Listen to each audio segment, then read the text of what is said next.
Tak ada kata saya setia.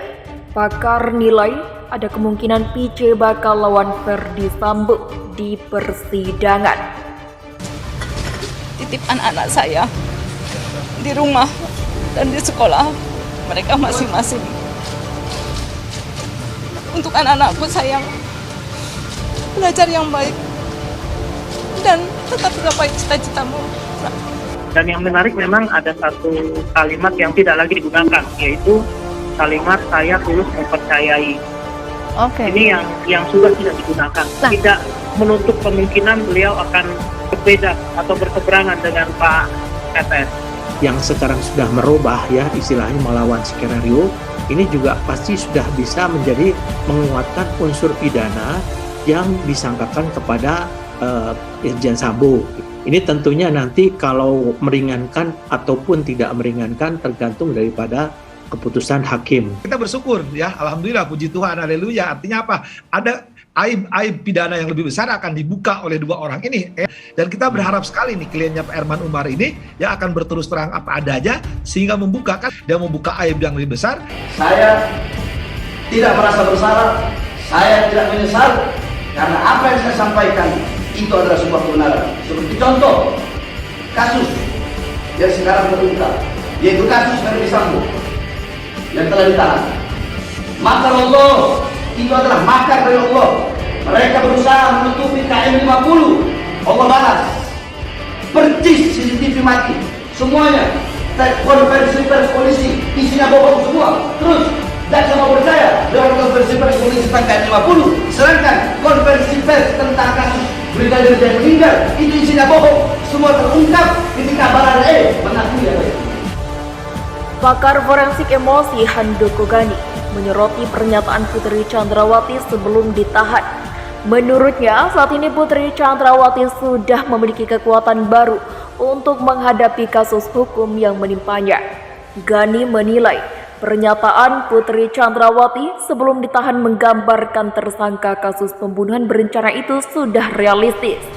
Ia mengungkapkan, hal-hal yang realistis itu terlihat lewat keikhlasan dan pesan Putri Sambo kepada anak-anak. Dalam pesannya, Putri Sambo sudah pasrah dan seakan bisa memprediksi tidak bisa bertemu dengan anak-anaknya dalam waktu yang cukup panjang. Menurut Handoko, ada kemungkinan Putri akan berseberangan dengan suaminya, Ferdy Sambo, dalam membeberkan fakta sebenarnya kasus pembunuhan Brigadir J. Hal ini terlihat dari pernyataan Putri yang memikirkan nasib anak-anak. Ditambah lagi kemunculan dua pengacara baru dari mantan pegawai KPK yang bisa meyakini Putri untuk lebih berani menjalani proses hukum. Yang menarik, ada kalimat yang tidak lagi digunakan, yaitu saya setia. Kemudian, saya dan anak-anak tulus mempercayai, tidak menutup kemungkinan PC akan berbeda atau berseberangan dengan Pak FS, ujar Handoko. Sebelumnya, di Tipedum Barreskrim Polri resmi menahan Putri Chandrawati, tersangka kelima kasus pembunuhan berencana Brigadir J. Putri ditahan setelah menjalani wajib lapor dan evaluasi kesehatannya di Barreskrim Polri pada Jumat. Putri ditahan di rutan Barreskrim Polri sebelum nanti diserahkan ke Jaksa Penuntut Umum Kejaksaan Agung. Rencananya proses tahap 2 atau pelimpahan barang bukti dan tersangka ini dilakukan pada Rabu. Saya ikhlas diperlakukan seperti ini dan saya mohon doa agar saya mampu melalui semua ini, ujarnya sebelum masuk ke mobil tahanan Barreskrim Polri. Saya mohon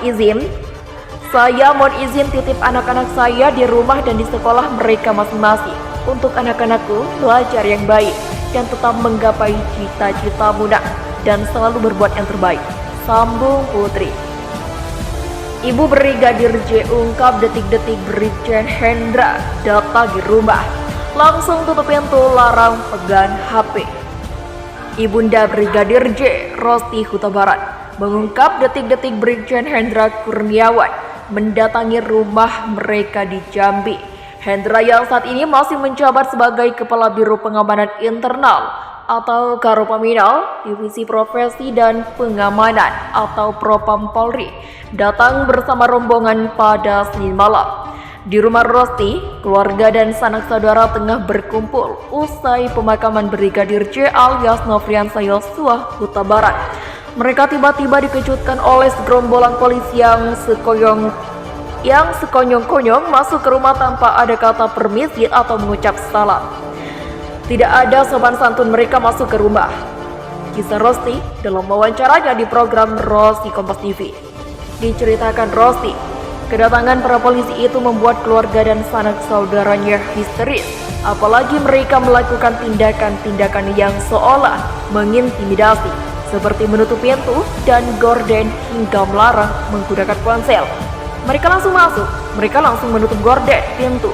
Jadi keponakan dan adik-adik ini menjerit histeris semuanya, ucap Rosti. Jadi mereka kayak membentuk pagar betis, mereka langsung menutupi. Jangan ada yang pegang HP, jangan ada yang memegang alat komunikasi apapun, tidak boleh dipegang, tuturnya. Saat itu, ayah Brigadir J, Samuel Huta Barat, bertanya dengan sopan maksud kedatangan Hendra dan personel polisi lainnya. Hendra bilang dia hendak menjelaskan kronologi kematian Yosua ke keluarga.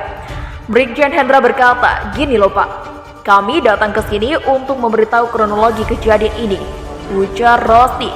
Kepada Rosti dan keluarga, Hendra menjelaskan bahwa kematian Brigadir J adalah aib. Saat itu Hendra menyampaikan perihal pelecehan terhadap Putri Chandrawati di rumah dinas Verdi Sambo di Duren 3, Jakarta Selatan.